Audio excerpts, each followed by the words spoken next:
Welcome, everybody, once again for the new episode of the post-camp gathering interviews. And today we have the pleasure to have with us Vasilica Papadopol from the Futurist Now camp, as well an amazing project you're having. So, can you tell us a bit about you, Vasilica?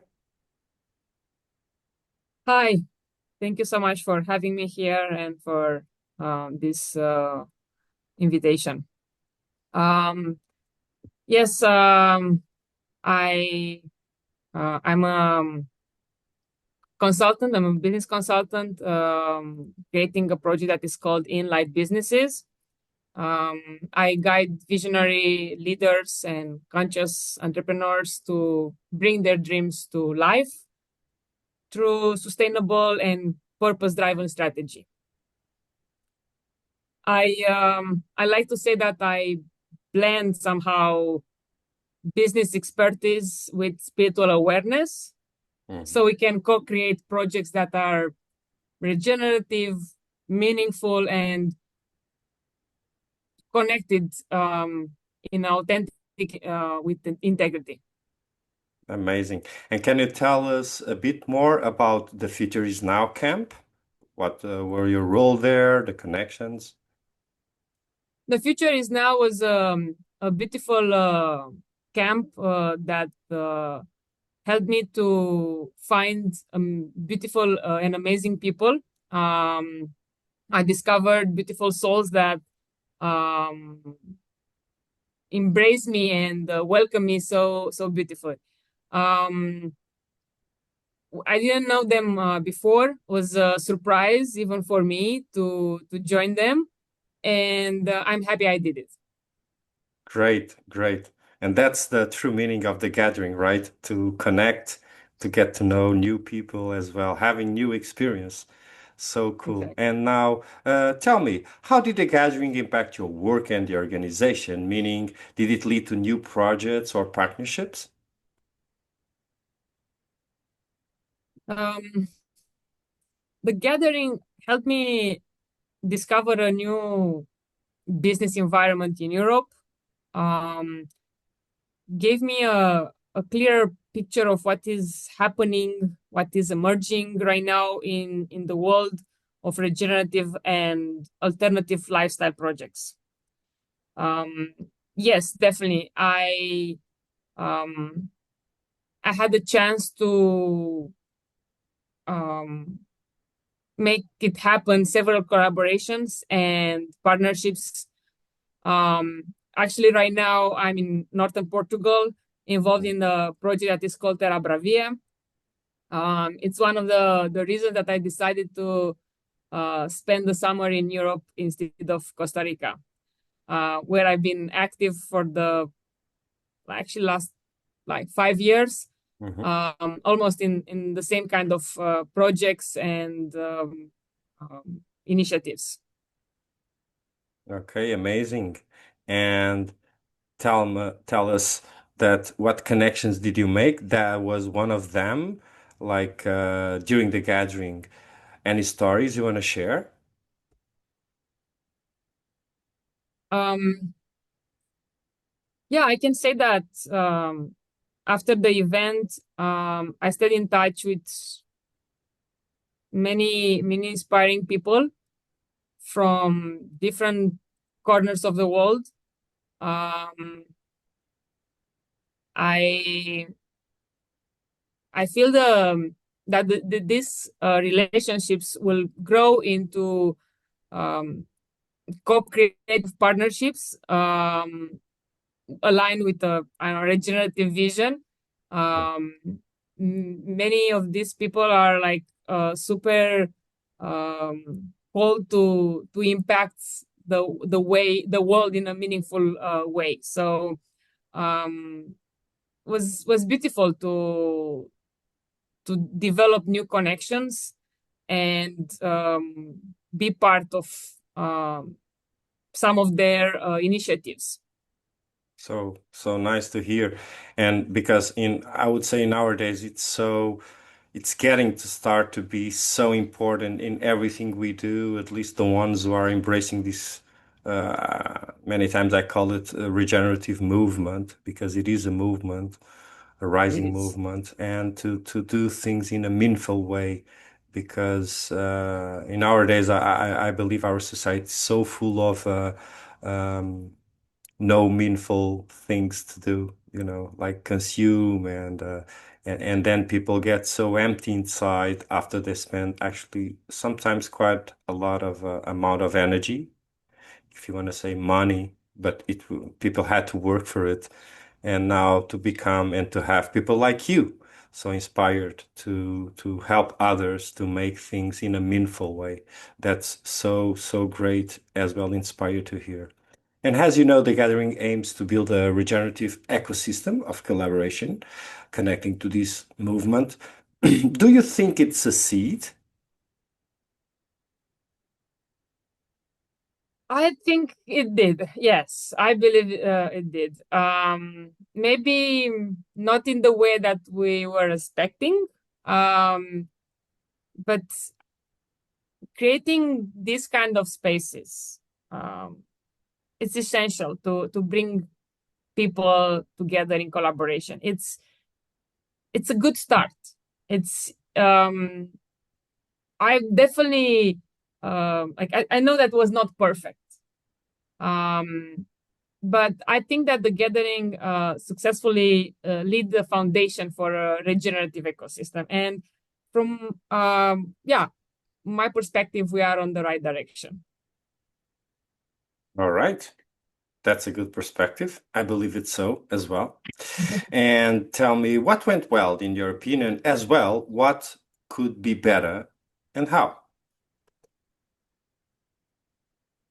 One of the elements that I really loved um, was the fact that was this event happening in the nature.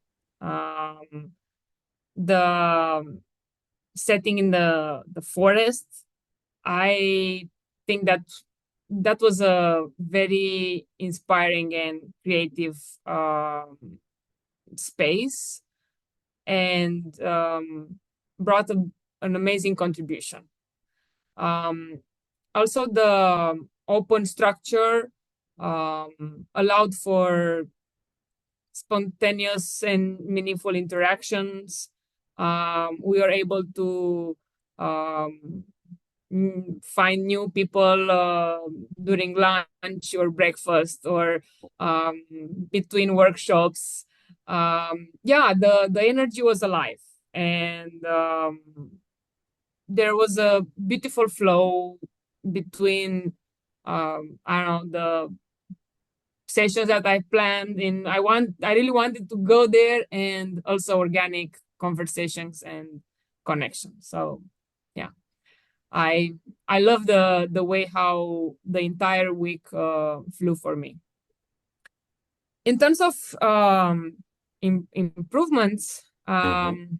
yes, of course, it's um, everything can be improved, and maybe in terms of how the space was used, the configuration of the camps,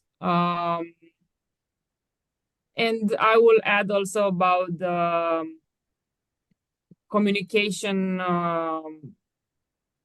in terms of groups or the app that was not very clear, how we're gonna use it.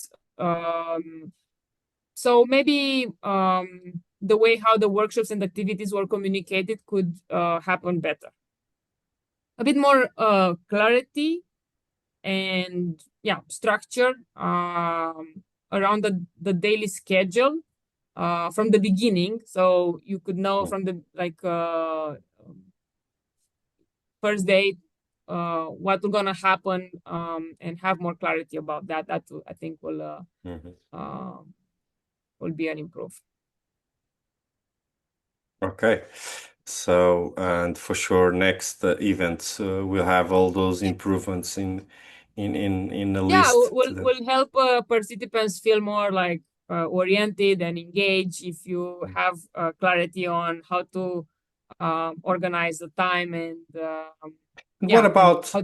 because this was an issue in a lot of persons, actually me as well, personally, what do you have to say about the sound at night, the music, like the way people want to rest? And sometimes I had some feedbacks about the resting period was not really matching with this kind of a party dynamic. What do you have to say about it? Did you felt something like it, or in your case, there was no problem? I heard about this issue. To be honest, in my case, my um, tent was not so close to the main area, the music. So I was lucky enough to not be so impacted. And I remember that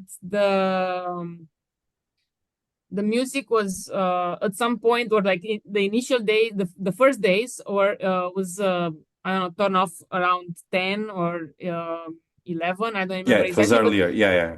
yes. And then okay, during the last few days when people were like more excited to connect and to have fun, and I could understand it. It's like, let's say, it's was not so bad, like you know, the having the energy of a festival or Yeah, yeah, the same so. to me, huh? I think my the biggest issue I'm thinking, because I believe in our life when you have a problem, we must be the ones to resolve it, not really expecting others to do by us what we need them to do, because it's our problem, not their problem.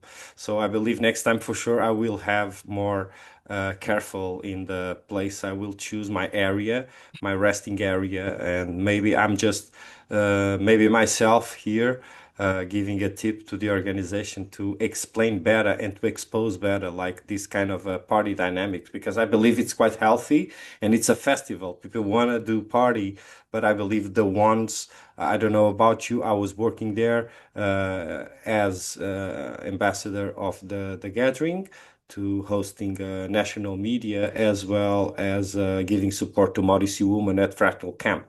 And the question was, some days I was so tired and it was so difficult to rest. But for sure, the tip is here, and as well the resolution: be more careful the way you choose, and please, organization, explain better where the sound's gonna be at, so people can actually to decide different areas. I don't know if you agree. This is your interview, not mine. So I believe No, thank you for maybe. sharing. And actually, I resonate a lot with what you are saying. Hmm. Indeed, it's a part of like why you are there, and for me was acceptable, was okay, was not so like a huge discomfort. Um, because was an event in the end where people wanted also to enjoy and have fun. So and I appreciate that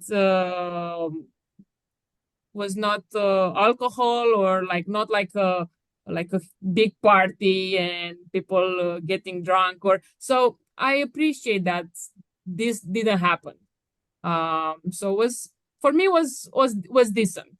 Yeah, and I think that's part of the, let's say, mindset of the festival. It's actually, the idea is to be a drugs-free festival, as well alcohol. That is a drug. So I believe it was quite nice that way, and the energy you can feel really. I think the connections are better because you have less layers to go through each other that the drugs always do it. And tell me, Exactly. and now more about you. What does your project need, and how do you feel that? How can the gathering support you in the developing of your work?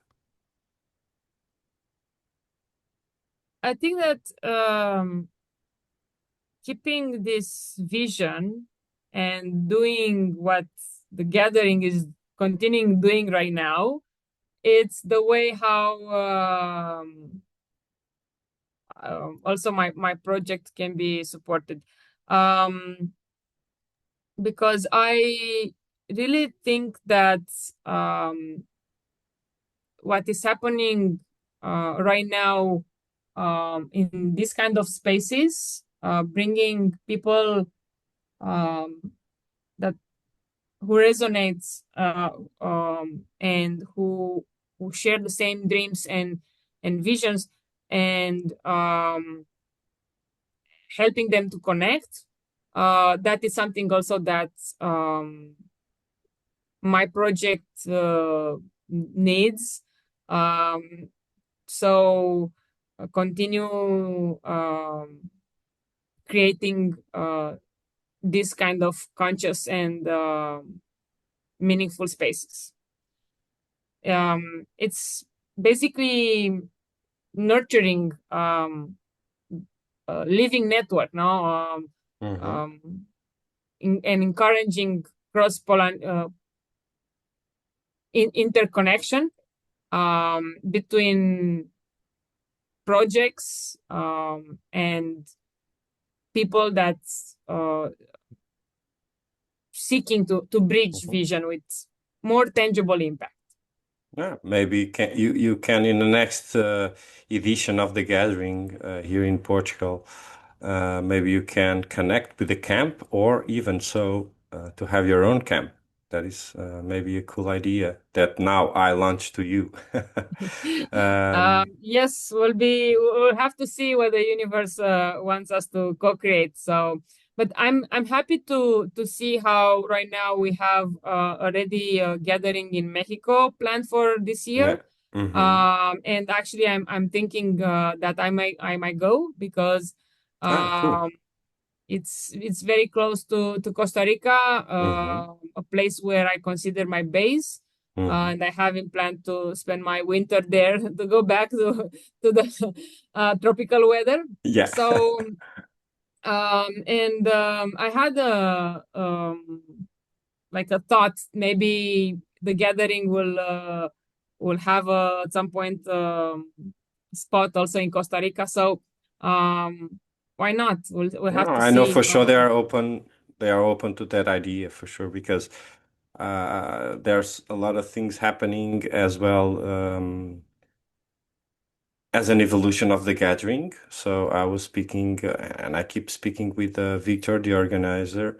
And I know, like in Portugal, I think the goal is to have a 2 years in Portuguese, like Portugal-based event, but Yeah. then to go every year, maybe more than one edition per year in many places, because you want to Hmm. make it this kind of a decentralized concept. So something for sure, like, and I invite you all people that are listening us, if you want to keep and post it, just follow us at the social media, follow our website, and keep keep yourself posted about it, because many things are happening, and this amazing event is developing and growing from a baby, I would say, now for like a young adult, and then for sure it's gonna start to fly. So, going in this, following this question, the garden happens every 2 years here in Portugal based. What could be done in between, in your opinion? I believe that a digital platform would be really helpful. Something that will allow um, mm, members to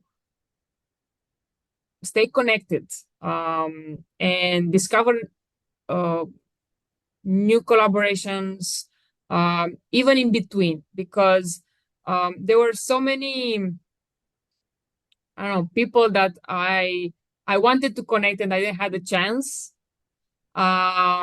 So maybe even having right now the event in different countries can help us create like a map when I can see, oh, I remember that I spoke with somebody from that organization, and I think it's a good opportunity to meet and support each other, but I don't remember the name, or I don't have the contact. So a platform that could also create some online gatherings in the like every few months, meetings, regional meetings, maybe something to keep the community engaged, because in the end it's about community. Yes, yes, and it's actually quite I would say it's resonating for sure. In all the ones I used to interview, the digital platform, it's like a must, I believe, and I would complement it with that, maybe with all the information I was collecting during these post-gathering interviews that me as a ECCOS channel founder with this joint venture with the Festival of the Gathering of Tribes we are making.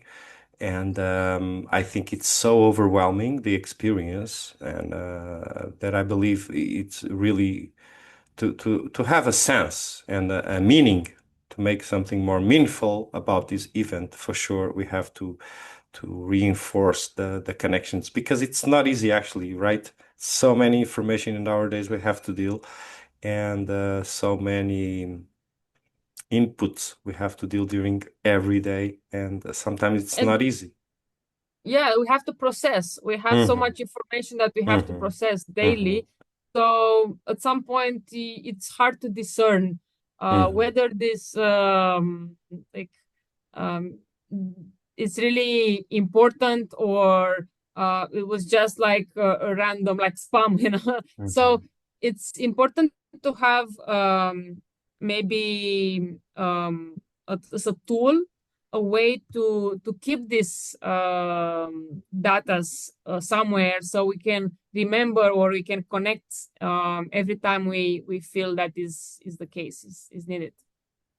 Okay, cool, and so nice. Really appreciate your time. You want to leave any last thoughts, a I last think message?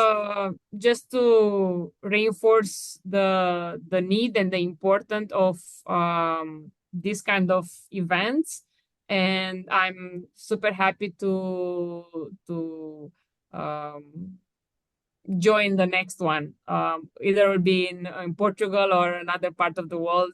Um, I love to support this kind of initiatives and projects. So thank you so much, and We I'm thank you, here. Vasilica, and so good I'm to know you're going to keep chasing us all around the world. Maybe I join you for exactly. sure if I have the chance. Traveling is something always so beautiful and open-minded, and for sure, let's see how the universe will reconnect us. And thank you so much once again for your sharing. Thank you so much, you guys, for all the attention you're giving us. And we see each other in the next time. Stay beautiful, Vasilica, and stay meaningful, because your project is amazing. And I believe as well, the gathering of tribe kind of festivals need to happen more and more. People like you need to start to pop up and show up more and more. So once again, thank you so much for your sharing. Thank you so much. People like us.